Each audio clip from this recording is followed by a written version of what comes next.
Hello, everybody. This is our PowerPoint. It's called the G word. My name is Britney Lopez, And my name is Daisy Juarez. and let's get started. Wise words. It's no accident that man is the anchor in our language and women is not. If we aren't deserving or replacing humanity in language, why should we expect to be treated as decent human beings otherwise? There's only a problem when men, as part of the world, is meant to refer to everyone. So moving on, this is those quotes were from Why Sexist Language Matters, which is an essay by Cheryl Kleinman, and we're gonna be going over a brief summary of what her main points and themes were when writing this. In Clement's Why Sexist Language Matters, she argues how sexist language is a big issue that men and women ignore because it is not seen as a big problem as other issues. Kleinman mentions how it links to male dominance and patriarchy. Sexist language is just as big of an issue as any other because it connects to sexism. Overall, her argument summarizes that we don't have to use sexist pronouns, phrases. It can easily be changed by practicing non-sexist language amongst ourselves to gain equality and erase sexist English from our vocabulary. So moving on, we decided to get further knowledge on this topic. We decided to question some people within our environment, mainly like within our home area in our societies, and we questioned them. We asked them each two questions based on sexism and how it relates to people, and also about the term guys, which is explained in Kleinman's essay. So the first question we asked was, what do you think of sexist language being put out on films, TV, music, and magazines? How would that impact you in society? And the person that's interviewed here are people that are related to Daisy. I believe that it is manipulative. To our society, it's bad because it conditions children to believe the stereotypes as men and women, and it affects me because um, it could become really pessimistic. So I rather not,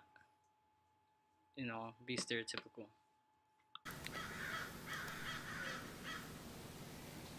Here is the second question we asked the other person. It was, have you ever stopped to think that some of the phrases that we use, such as guys, is linked to sexism and male dominance?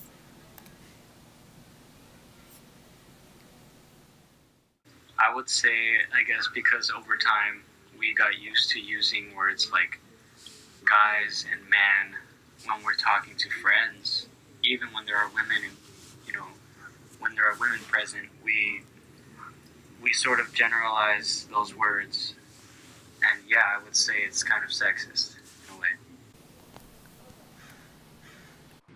Have you ever used the phrase guys to refer to a group of people, and if so, do you think it is linked to sexism and male dominance? I use the phrase guys when I talk about a group of people. I never really noticed that it is connected to sexism or even male dominance, but now that you brought it up, I kind of see how it is kind of sexist. I think this phrase is not a big deal, though, because it is something that everybody uses, which makes no one care about it.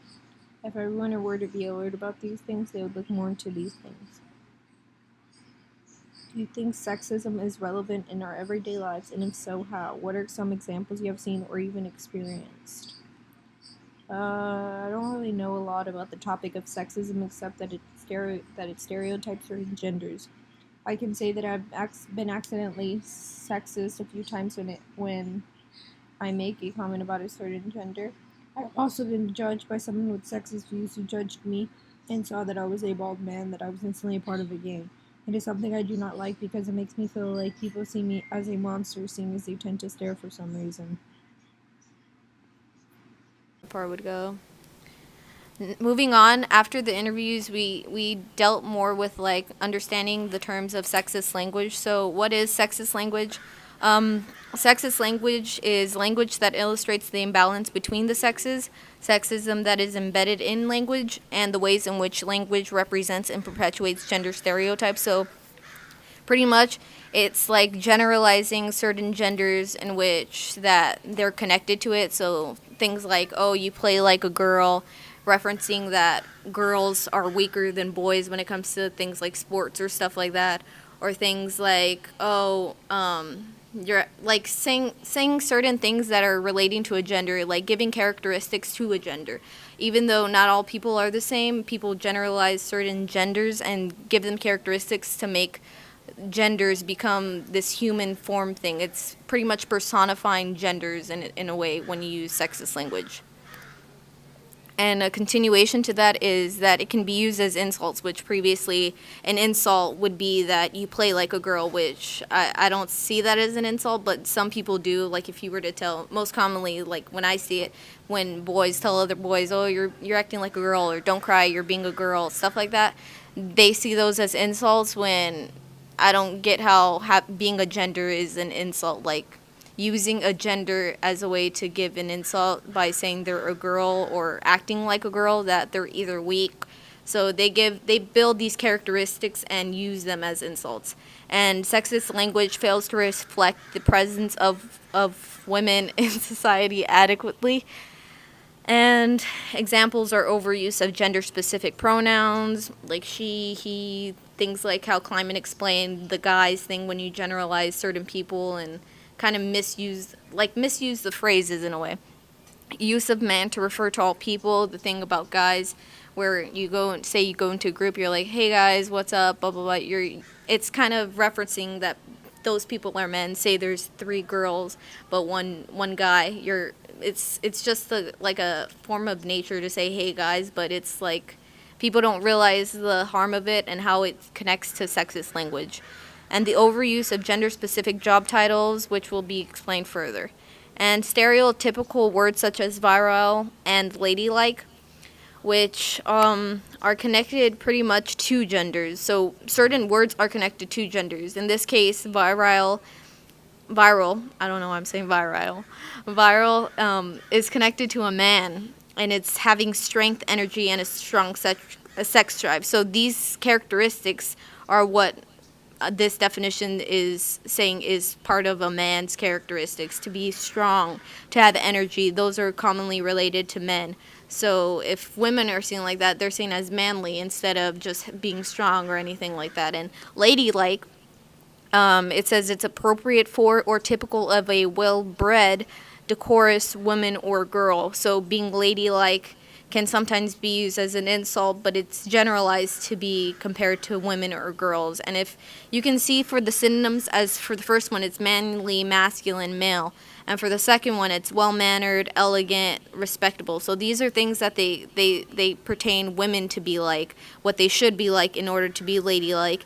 And in order to be virile, you have to be manly, masculine, which is connecting to a man. So they kind of stereotype genders in this case just with words, which is the whole case of sexist language.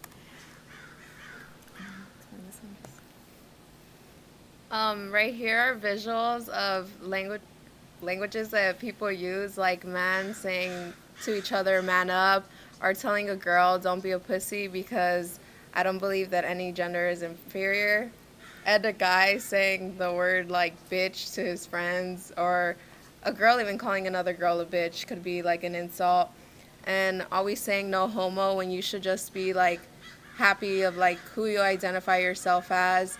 And a guy telling another guy, that's so gay. And these words just create like hatred in the world and patriarchy that shouldn't exist. Examples of sexist language are you guys, postman, chairman, and etc. But there's many ways in changing these sexist language, such as changing like policeman to police officer, fireman to firefighter. There's always a way out of sexist language. We just lack to see that, and we lack to practice it. And I think for a better future, we need to start practicing it. Practicing non-sexist English and not sexist English. So here we have some advertisements that are related to sexism, and in this case, they're using visuals as well as words to bring up the ideas of sexism. And it's a common thing that's been done throughout history where they use women for sex appeal because women get the attention of obviously most commonly kind of men in this case, because that's what these corporations aim for when it comes to advertisements as such. And then there's also even some for men. We just don't realize it. So let's take a look. The first one is this Mother's Day, get back to the job that really matters. So I mean, they're kind of saying that mothers belong cleaning and all this stuff. So that's an idea of sexism. They use cleaning supplies as a way to, their main audience would be women. They don't gear towards men. For this one, look like a girl, act like a lady, think like a man, work like a boss. They use both words and visuals, showing that a woman who can be successful, she should look like a girl, so she has to be ladylike, as previously said, and have those characteristics. She has to act like a lady, but she has to think like a man. So giving a man characteristics, what is the characteristics of a man? Like being strong, being dominant, those types of things. Women follow sexist language because they want to be included in the term that refers to the higher status group men, but this is not reality. Also, for this one, wear a Mustang to match your lipstick. Most times, if you see a car ad, it's for men. They have like these dark colors that are not pink because pink is a color. There's a whole another topic about colors and how it relates to genders. Baby showers, for instance, pink identifies for girls, blue for boys, which is something that everybody just grew up thinking, but in the case, it's not really that. So in this case, they're showing that they're trying to appeal to, I feel like, both genders, but in this case, they're more of women because of the car's color. And not only that, they're trying to make it something more girly by showing, oh, get a lipstick for it because you're kind of a girl, so get a lipstick for it. And then for this last one, it ties into the topic about how men are even included in these acts of sexism within advertisements. In this case, the men are seen as pigs, and it's an advertisement for condoms. So I guess I'm not sure if the man in the back who has the girl, if he's not a pig compared to everybody else, because I'm assuming maybe he has condoms or something, I don't know. But everybody else, they identify men as being pigs. So when people hear the term pig, it's mainly like referred to towards men, saying like, oh, you're acting like a pig, that's disgusting, blah blah blah. Or even for girls, if they're like, say, sloppy or dirty, which is can be defined. But I think in this ad, they're trying to identify men as being pigs.